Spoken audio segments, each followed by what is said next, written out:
Hello everyone, welcome to BTech BDC. ഇന്നത്തെ ഈ സെഷനിൽ അനലോഗ് ആൻഡ് ഡിജിറ്റൽ കമ്മ്യൂണിക്കേഷൻ്റെ module 3 pulse code modulation PCM എന്നൊരു ടോപ്പിക് ഉണ്ട്.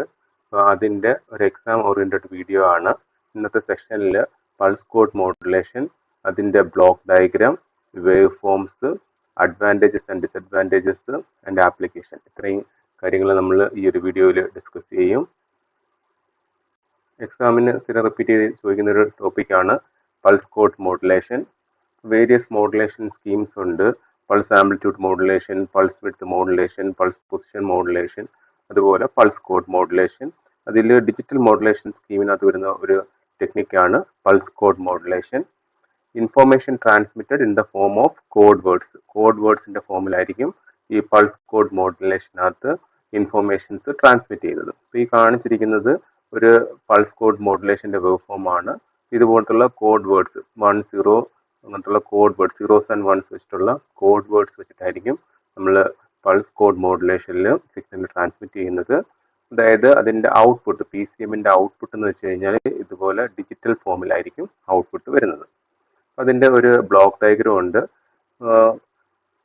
കറൻ്റ്ലി നമ്മൾ യൂസ് ചെയ്യുന്ന മെജോറിറ്റി സിസ്റ്റവും ഡിജിറ്റൽ കമ്മ്യൂണിക്കേഷനാണ് യൂസ് ചെയ്യുന്നത്. പ്രസൻ്റ്ലി FM മാത്രമേ ഉള്ളൂ ഒരു അനലോഗ് മോഡുലേഷൻ സ്കീം അഡോപ്റ്റ് ചെയ്യുന്നത്. ബാക്കി എല്ലാ സിസ്റ്റവും നമ്മൾ കറൻ്റ്ലി യൂസ് ചെയ്യുന്നത് ഡിജിറ്റൽ മോഡുലേഷൻ സ്കീമാണ്. അതിൽ പൾസ് കോഡ് മോഡുലേഷൻ നമ്മൾ ടെലിഫോൺ സിസ്റ്റത്തിലൊക്കെ യൂസ് ചെയ്യുന്ന ഒരു ടൈപ്പ് മോഡുലേഷൻ സ്കീമാണ്. അപ്പോൾ അതിൻ്റെ ബ്ലോക്ക് ഡയഗ്രത്തിലേക്ക് പോകാം. അപ്പം ഈ PCMന്റെ ഫസ്റ്റ് നമുക്കറിയാം, ഏതിൻ്റെ ഒരു ബ്ലോക്ക് ഡയഗ്രം ആണെങ്കിലും ഫസ്റ്റ് ഒരു ട്രാൻസ്മിറ്റർ കാണും, പിന്നെ ഒരു ചാനൽ, റിസീവർ. ഇതിൻ്റെ ചാനൽ എന്ന് വെച്ച് കഴിഞ്ഞാൽ എപ്പോഴും വയേർഡ് ആയിരിക്കും. നമ്മൾ ഈ PCM ട്രാൻസ്മിറ്റ് ചെയ്യുന്നത് വയേർഡ് ആണ്. നമുക്കിപ്പം ലാൻഡ് ഫോൺ എടുക്കുമ്പോൾ അറിയാം എന്താണ് വയേർഡ് ആയിട്ടാണ് ട്രാൻസ്മിറ്റ് ചെയ്യുന്നത്. അപ്പോൾ അതിൽ സിഗ്നൽസ് കോഡ് ചെയ്തിരിക്കുന്നത് പൾസ് കോഡ് മോഡുലേഷൻ വെച്ചിട്ടാണ് കോഡ് ചെയ്തിരിക്കുന്നത്. അപ്പോൾ അതിൻ്റെ ഈ PCM means pulse code modulation. Already പറഞ്ഞു അതിൻ്റെ ഔട്ട്പുട്ട് ഡിജിറ്റൽ ഫോമിലായിരിക്കും.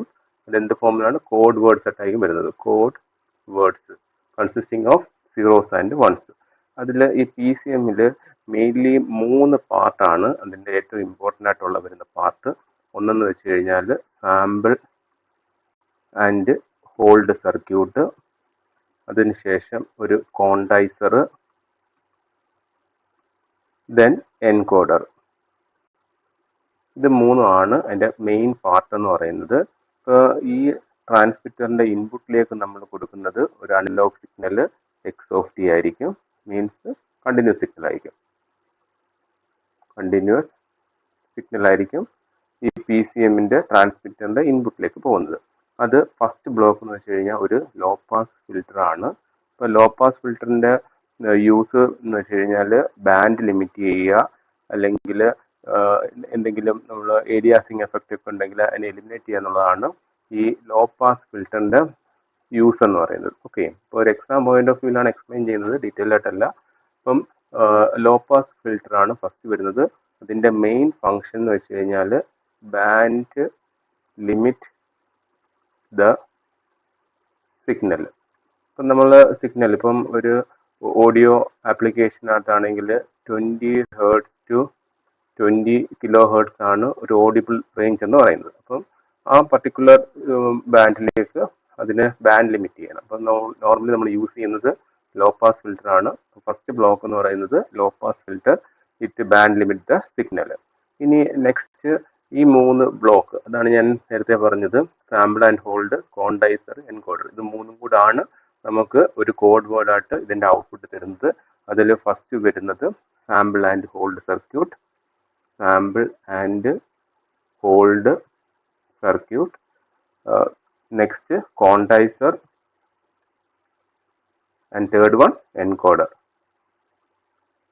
ഇത് 3ആണ് ഇതിൻ്റെ മെയിൻ പാർട്ട്. അപ്പോൾ ഇവിടെ വരുന്നത് കണ്ടിന്യൂസ് ടൈം സിഗ്നൽ ആണ്. ഓക്കെ, X(t) എന്ന് പറയുമ്പോഴത്തേക്ക് ഇങ്ങനെ ഒരു കണ്ടിന്യൂസ് ടൈം സിഗ്നൽ ആയിരിക്കും. അപ്പം ഈ സാമ്പിൾ ആൻഡ് ഹോൾഡ് നമ്മൾ സാമ്പിളിംഗ് പ്രോസസ്സ് പഠിച്ചിട്ടുണ്ടായിരുന്നു. സാമ്പിളിംഗ് പ്രോസസ്സ്, സാമ്പിളിംഗ് എന്താ ചെയ്യുന്നത്? ഒരു കണ്ടിന്യൂസ് ടൈം സിഗ്നലിനെ അത് ഡിസ്ക്രീറ്റ് ഫോമിലേക്ക് കൺവേർട്ട് ചെയ്യും. ഡിസ്ക്രീറ്റ് ഫോമിൽ കൺവേർട്ട് ചെയ്യും. അപ്പോൾ ഇങ്ങനെ ഒരു കണ്ടിന്യൂസ് ടൈം സിഗ്നൽ ഉണ്ടെങ്കിൽ അത് സാമ്പിൾ ആൻഡ് ഹോൾഡ് സർക്യൂട്ട് എന്ത് ചെയ്യും, അതിനെ സാമ്പിൾ ചെയ്ത് ഡിസ്ക്രീറ്റൈസ്ഡ് ഫോമിലേക്ക് കൺവേർട്ട് ചെയ്യും. ഓക്കെ, അപ്പം ഈ സാമ്പിൾ ആൻഡ് ഹോൾഡിന്റെ ഔട്ട്പുട്ട് ഇതുപോലൊരു ഡിസ്ക്രീറ്റ് ആയിരിക്കും. ഡിസ്ക്രീറ്റ് സിഗ്നലിന്റെ സ്പെഷ്യാലിറ്റി എന്ന് വെച്ച് കഴിഞ്ഞാൽ ഇത് ടൈം ആക്സിസ്, ഇത് ആംപ്ലിറ്റ്യൂഡ്. അതിൽ ടൈം ആക്സിസ് എന്ത് ചെയ്തിട്ടുണ്ട്, നമ്മൾ സാമ്പിൾ ചെയ്തിട്ടുണ്ട്. ഓക്കെ, ഇപ്പോൾ 1, 2, 3 അങ്ങനെ സാമ്പിൾസ് ചെയ്തിട്ടുണ്ട്. സാമ്പിളിംഗ് പ്രോസസ് വെച്ചിട്ട് ഇതിനെ എക്സ് ഓഫ് എൻ ആയിട്ട് കൺവേർട്ട് ചെയ്തിട്ടുണ്ട്. പക്ഷേ ഇതിന്റെ ആംപ്ലിറ്റ്യൂഡ് എന്താണ്? ആംപ്ലിറ്റ്യൂഡ് എന്ന് പറയുമ്പോഴത്തേക്ക് ഇപ്പോൾ സപ്പോസ് ഇത് 0.5 എടുക്കാം, ഇത് ഇതിൻ്റെ ഇടയ്ക്ക് വേറെ സാമ്പിൾ ഉണ്ടെങ്കിൽ 0.7 എടുക്കാം, അല്ലെങ്കിൽ 0.9 എടുക്കാം. അങ്ങനെ ആംപ്ലിറ്റ്യൂഡിന് ഡിഫറെൻറ്റ് വാല്യൂസ് എടുക്കാം. അത് കോണ്ടൈസ്ഡ് അല്ല. ഓക്കെ, അപ്പം ഈ സാമ്പിൾ ആൻഡ് ഹോൾഡ് സർക്യൂട്ടിന്റെ ഔട്ട്പുട്ട് എന്ന് വെച്ച് കഴിഞ്ഞാൽ it is in discrete form. Discrete form means time axis എന്തായിരിക്കും, ഇറ്റ് ഈസ് സാമ്പിൾഡ്. അതുപോലെ ആംപ്ലിറ്റ്യൂഡ് എന്തായിരിക്കും, അത് കോണ്ടൈസ്ഡ് ആയിരിക്കത്തില്ല. അതിന് it can take different amplitudes. പിന്നെ ഒരു ഡിജിറ്റൽ സിഗ്നൽ ഉണ്ട്. ഡിജിറ്റൽ സിഗ്നൽ ഡിജിറ്റൽ ട്രാൻസ്ഫർ പഠിച്ചിട്ടുള്ളതാണ്. അപ്പോൾ ഡിജിറ്റൽ സിഗ്നൽ എന്ന് പറയുമ്പോഴത്തേക്ക് എന്തായിരിക്കും, അതിന്റെ ആംപ്ലിറ്റ്യൂഡ് നമ്മൾ ഒന്നെങ്കിൽ 0 അല്ലെങ്കിൽ 1 ഇതായിട്ട് കോണ്ടൈസ് ചെയ്യും. ഓക്കെ, നമ്മൾ സപ്പോസ് ഒരു സിഗ്നൽ വരയ്ക്കുകയാണെങ്കിൽ ഇങ്ങനൊരു സിഗ്നൽ ആണെങ്കിൽ ഇത് 0, ഈ സിഗ്നൽ 0, ഇത് 2 1 0. ഓക്കെ, അപ്പോൾ അതിന്റെ ആംപ്ലിറ്റ്യൂഡ് എന്തായിരിക്കും, ഒന്നെങ്കിൽ 0 ആയിരിക്കും അല്ലെങ്കിൽ 1 ആയിരിക്കും. അപ്പോൾ അത് ആംപ്ലിറ്റ്യൂഡ് കോണ്ടൈസ്ഡ് ആണ്. അപ്പോൾ അങ്ങനത്തെ സിഗ്നലിനെയാണ് നമ്മൾ ഡിജിറ്റൽ സിഗ്നൽ എന്ന് പറയുന്നത്. അപ്പം ഞാൻ മൂന്നിന് ഡിഫറൻസ് പറഞ്ഞാണ്. കണ്ടിന്യൂസ് ടൈം സിഗ്നൽ എന്ന് വെച്ച് കഴിഞ്ഞാൽ എല്ലാ ടൈം ഇൻസ്റ്റൻസിലും അതിന് ആംപ്ലിറ്റ്യൂഡ് കാണും. അതിനെ സാമ്പിൾ ചെയ്യുമ്പോഴത്തേക്ക് we will get discrete time instance. അതിൽ ടൈം ആക്സിസ് എന്തായിരിക്കും, നമ്മൾ ഡിസ്ക്രീറ്റ് ആയിട്ട് വാല്യൂസ് കാണും. അതിൽ ആംപ്ലിറ്റ്യൂഡിന് എന്ത് കാണും, it can take any value. Okay, sine wave ആകുമ്പോൾ ഇങ്ങനെ വന്നു. വേറൊരു വേവ് ഫോം ആണെങ്കിൽ it can take any amplitude value. അതിനെ നമ്മൾ കോണ്ടൈസ് ചെയ്യുകയാണ്. അതിൽ ഡിജിറ്റൽ സിഗ്നൽ സ്പെഷ്യാലിറ്റി എന്ന് വെച്ച് കഴിഞ്ഞാൽ നമ്മൾ ആംപ്ലിറ്റ്യൂഡ് 2 വാല്യൂ എടുക്കുന്നു, ഒന്നെങ്കിൽ 0 അല്ലെങ്കിൽ 1. അപ്പോൾ അങ്ങനത്തുള്ള, അപ്പോൾ ഇവിടെ ടൈം ആക്സിസും കോണ്ടൈസ്ഡ് ആണ്, അതുപോലെ ആംപ്ലിറ്റ്യൂഡ് ആക്സിസും കോണ്ടൈസ്ഡ് ആണ്. അങ്ങനെ അത് വരുന്നതിനാണ് നമ്മൾ ഡിജിറ്റൽ സിഗ്നൽ എന്ന് പറയുന്നത്. അപ്പോൾ ഇവിടെ സാമ്പിൾ ആൻഡ് ഹോൾഡ് സർക്യൂട്ട് എന്താ ചെയ്യുന്നത്, അതാണെങ്കിൽ അനലോഗ് ആയിട്ടുള്ള സിഗ്നലിന് അത് ഡിസ്ക്രീറ്റൈസ് ചെയ്യും. ഓക്കെ, ഡിസ്ക്രീറ്റൈസ് ചെയ്യും. ഇനി കോണ്ടൈസർ ആണ് അതിനെ കോണ്ടൈസ് ചെയ്യുന്നത്. ഓക്കെ, ഇപ്പോൾ കോണ്ടൈസർ അതിന്റെ ബ്ലോക്ക് ഞാൻ എക്സ്പ്ലെയിൻ ചെയ്യാം. കോണ്ടൈസർ അതിനെ കോണ്ടൈസ് ചെയ്യും, അതായത് ഡിഫറെന്റ് ആംപ്ലിറ്റ്യൂഡ് വാല്യൂസിലേക്ക് ഡിഫറെന്റ് ആംപ്ലിറ്റ്യൂഡ്സ് അതിനെ കോണ്ടൈസ് ചെയ്യും. അതിനുശേഷം എൻകോഡർ ഉണ്ട്. എൻകോഡറിന്റെ യൂസ് എന്ന് വെച്ച് കഴിഞ്ഞാൽ വിത്ത് ദ ഹെൽപ്പ് ഓഫ് ഇതിൻ്റെ കൂടെ ഒരു ADCയും കാണും. The quantized energy level is converted into n-bit digital word. അപ്പോൾ അതാണ് എൻകോഡറിന്റെ യൂസ് എന്ന് പറയുന്നത്. അപ്പം ഇവിടെ വരുന്ന കോണ്ടൈസ്ഡ് സിഗ്നലിന് it will convert into n-bit digital word, അതായത് ഇതുപോലെ കോഡ് വേർഡ്സ്. ഞാൻ പറഞ്ഞില്ല, ഇപ്പോൾ 1 0 1 1 0 0 1 1 ഇങ്ങനത്തുള്ള കോഡ് വേർഡ്സ് ആയിട്ടായിരിക്കും നമുക്ക് എന്ത് കിട്ടുന്നത്, PCMന്റെ ഔട്ട്പുട്ട് കിട്ടുന്നത്. അപ്പം ആ encoder together with ADC will form this type of code words. Okay, ഞാൻ വേവ് ഫോം വെച്ചിട്ട് എക്സ്പ്ലെയിൻ ചെയ്യാം.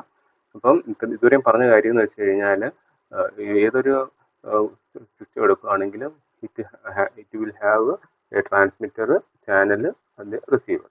അപ്പം ഈ PCMന്റെ കേസിൽ ചാനൽ എന്ന് വെച്ച് കഴിഞ്ഞാൽ വയർഡ് ചാനലാണ്.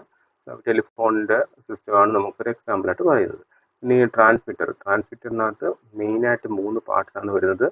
ഫസ്റ്റ് പാർട്ട് എന്ന് വെച്ച് കഴിഞ്ഞാൽ sample and hold, then quantizer and encoder cum ADC. അതിൽ ഇൻപുട്ടായിട്ട് കൊടുക്കുന്നത് നമ്മൾ കണ്ടിന്യൂസ് ടൈം സിഗ്നലാണ്. അത് ഫസ്റ്റ് ഒരു ലോ പാസ് ഫിൽറ്ററിലേക്ക് പാസ് ചെയ്യും. ഇപ്പോൾ low pass filter band limit ചെയ്യും. അതിനുശേഷം സാമ്പിൾ ആൻഡ് ഹോൾഡ് കണ്ടിന്യൂസ് സിഗ്നലിന് ഡിസ്ക്രീറ്റിലേക്ക് കൺവേർട്ട് ചെയ്യും. ദെൻ കോണ്ടൈസർ അതിൻ്റെ ഡിഫറെൻറ്റ് ആംപ്ലിറ്റ്യൂഡിലേക്ക് കോണ്ടൈസ് ചെയ്ത് എൻകോഡർ അതിനെ ഒരു കോഡ് വേർഡായിട്ട് കൺവേർട്ട് ചെയ്യും. ഓക്കെ, അപ്പോൾ ഇത്രയാണ് അതിൻ്റെ എക്സ്പ്ലനേഷൻ വരുന്നത്. പിന്നെ ഇവിടെ വരുന്ന സിഗ്നൽ എന്ന് വെച്ച് കഴിഞ്ഞാൽ, അല്ലെങ്കിൽ ഔട്ട്പുട്ട് എന്ന് വെച്ച് കഴിഞ്ഞാൽ പാരലായിട്ടായിരിക്കും വരുന്നത്. അപ്പോൾ അതിനെ സീരിയലിലേക്ക് കൺവേർട്ട് ചെയ്യാൻ വേണ്ടി ഇത് കഴിഞ്ഞുള്ള ബ്ലോക്ക് എന്ന് വെച്ച് കഴിഞ്ഞാൽ parallel to serial converter.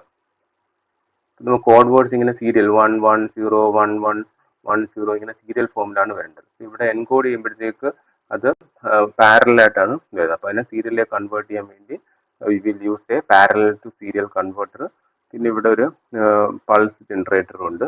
Okay, pulse generate ചെയ്യാൻ വേണ്ടി there is a pulse generator. നമ്മൾ സാമ്പിൾ ആൻഡ് ഹോൾഡ് ഒക്കെ ചെയ്യുമ്പോഴത്തേക്ക് നമുക്ക് പൾസ് ജനറേറ്റർ വേണം, പൾസ് സിഗ്നൽ സാമ്പിൾ ചെയ്യാൻ വേണ്ടിയിട്ട്. So it is having a pulse generator. അപ്പോൾ ഇതാണ് അതിൻ്റെ ഒരു ട്രാൻസ്മിറ്ററിൻ്റെ ബ്ലോക്ക് ഡയഗ്രം എന്ന് പറയുന്നത്. ഇത് SI പാട്ടൊക്കെ ചോദിക്കുന്നതാണ്. അപ്പം ഈ ഡയഗ്രാം വരയ്ക്കുക, അതുപോലെ ഈ ഓരോന്നിൻ്റെയും ഫങ്ഷൻസ് എക്സ്പ്ലെയിൻ ചെയ്യുക. ഇനി നമ്മൾ ഈ 3 പാർട്ടിൻ്റെയും ഒരു വേവ് ഫോം ഉണ്ട്, അതാണ് നെക്സ്റ്റ് എക്സ്പ്ലെയിൻ ചെയ്യുന്നത്.